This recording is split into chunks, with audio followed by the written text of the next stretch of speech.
Enfin, la fin de Umbrella Academy est arrivée, et la saison a reçu des critiques mitigées. Beaucoup disent que la série s'est bien terminée, mais ils attaquent également plusieurs décisions prises cette saison. Mais que s'est-il passé? Nous le découvrirons. Aujourd'hui dans Charlie Tales, nous examinerons le bon et le mauvais de la saison 4 de Umbrella Academy. Comme toujours, je vous préviens que cette vidéo contient des spoilers, donc vous êtes avertis. Prêts? C'est parti!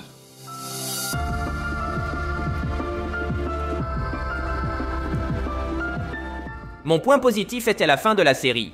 Umbrella Academy est une série qui, pendant 4 saisons, nous a montré de nombreuses aventures des protagonistes, essayant de sauver l'univers. Cependant, cette fois, l'histoire a enfin connecté tous les événements de la série, nous donnant une conclusion émotionnellement puissante, et répondant à plusieurs des questions que nous avions tous. Pourquoi y a-t-il toujours une apocalypse? D'où vient la commission? Quelles sont les particules jaunes? Tout est expliqué de manière simple mais fonctionnelle. La saison se concentre de nouveau sur l'évitement de l'apocalypse. Mais cette fois, ils nous expliquent enfin l'origine de tout le problème.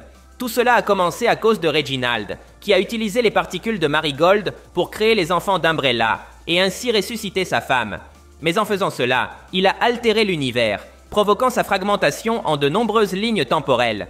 C'est pourquoi depuis le début de la série, nos héros ont fait face à des apocalypses successives. Cela n'était que l'univers, essayant de réparer ce que Reginald avait causé. C'est pour cette raison qu'une des variantes du numéro 5 a créé la commission il y a longtemps. La commission essayait de protéger la ligne temporelle et de sauver le multivers, mais ils n'ont jamais réussi. Nos héros sont à l'origine de tout le chaos, et chaque fois qu'ils ont échappé à la mort, ils n'ont fait qu'empirer le problème. La saison se termine avec les protagonistes, acceptant que la seule façon d'arrêter le cataclysme est de se sacrifier pour que le monde survive. Ce message m'a semblé très solide pour clôturer la série. Pendant plusieurs saisons, ils ont montré qu'ils pouvaient survivre à la fin du monde, mais cette fois, c'est différent. Cette fois, ils se sont sacrifiés pour le monde. Ils sont devenus des héros dans tout le sens du terme. Rappelons que la base de la série est que les étudiants de l'Umbrella Academy n'ont jamais été des super-héros traditionnels. Ils n'ont jamais été des individus, avec une morale parfaite comme Superman ou Captain America. Ils étaient simplement des jeunes avec des conflits, des vices et des traumatismes. Et ils ont été obligés de devenir des héros. Malgré cela, avec leurs insécurités et imperfections, ils ont appris à travailler ensemble pour sauver le monde plusieurs fois. C'est pourquoi leur adieu m'a semblé douloureux. Ils n'étaient pas destinés à avoir une fin heureuse. Depuis le début, leurs vies étaient imparfaites, comme celles de chacun de nous. C'est pourquoi la fin m'a semblé très cohérente avec la philosophie de la série. Les protagonistes ont fait le plus grand sacrifice qu'un héros puisse faire, donner sa vie pour les autres. En fait, la fin ressemble beaucoup à celle de la série Dark, qui est l'une de mes séries préférées de tous les temps, et qui traite très bien de ce thème du multivers. Umbrella Academy a répété la fin de Dark. Les protagonistes se sont sacrifiés pour sauver le monde et éliminer toutes les paradoxes temporels. Ainsi, il ne restait qu'un monde unique et heureux, bien que les héros n'aient pas vécu pour le voir. Passons maintenant à mes points négatifs de la saison. Bien que j'ai aimé la fin de la série, je dois dire que cette saison a échoué sur de nombreux aspects, avant d'arriver au dernier épisode. Mon point négatif est les éléments oubliés. La saison ignore de nombreux éléments des saisons précédentes et fait comme s'ils n'avaient jamais existé. Par exemple, Sloane.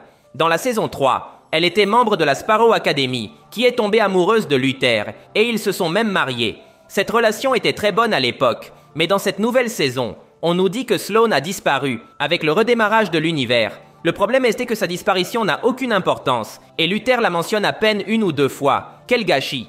La disparition de Sloane aurait pu nous donner du matériel pour que Luther se développe en tant que personnage et fasse tout son possible pour la retrouver.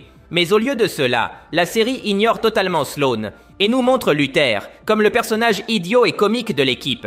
C'est un total retour en arrière pour son personnage. C'était l'une des pires saisons pour Luther. Un autre point important est le mari d'Allison, Raymond. Nous avons rencontré cet homme dans la saison 2 et il nous a apporté une très belle histoire avec Allison. Leur amour était si fort qu'Allison a été capable de trahir ses frères pour le sauver dans la saison précédente. Mais maintenant, on nous dit qu'il est simplement parti un jour, et c'est tout.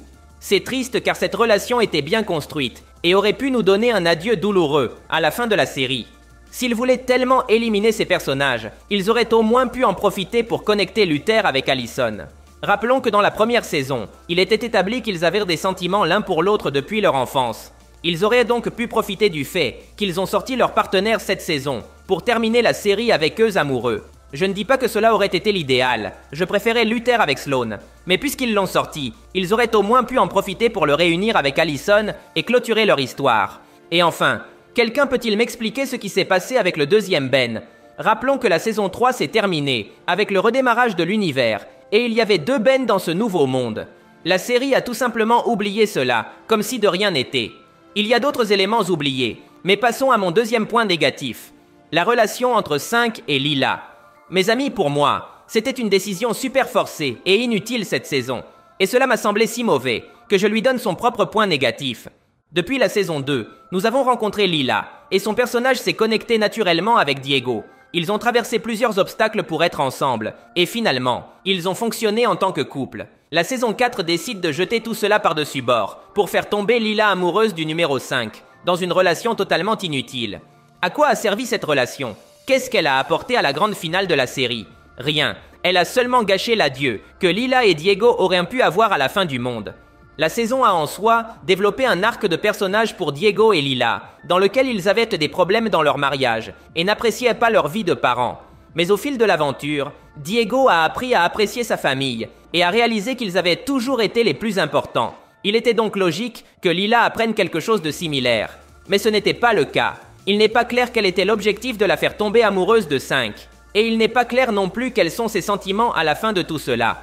Avant de mourir, elle finit-elle par aimer le numéro 5? Ou est-ce que cela n'était qu'un obstacle qui lui a fait aimer encore plus Diego? Le message n'est tout simplement pas clair, et tous sont morts avec ce doute en tête. Et le pire, c'est que la saison avait une opportunité incroyable pour une intrigue romantique avec Ben et Jennifer. Cette saison, il est établi que Ben et Jennifer sont presque destinés à se chercher dans chaque univers à cause des particules qu'ils portent en eux. La série aurait pu élever cela à un niveau supérieur et établir par exemple que l'amour entre Ben et Jennifer est quelque chose de si puissant qu'il transcende le multivers. C'est pourquoi ils se sont cherchés dans l'univers original quand ils étaient enfants et pourquoi ils se cherchent à nouveau dans cet univers redémarré. Cette idée aurait pu être très bonne et nous aurait donné un adieu émouvant et douloureux pour les deux à la fin. L'idée de l'amour transcendant les univers aurait été géniale. Cette ressource a déjà été utilisée dans des séries comme Dark, et dans cette série, elle était très puissante. S'ils voulaient mettre en place une intrigue romantique, c'était ici qu'ils devaient la mettre en place.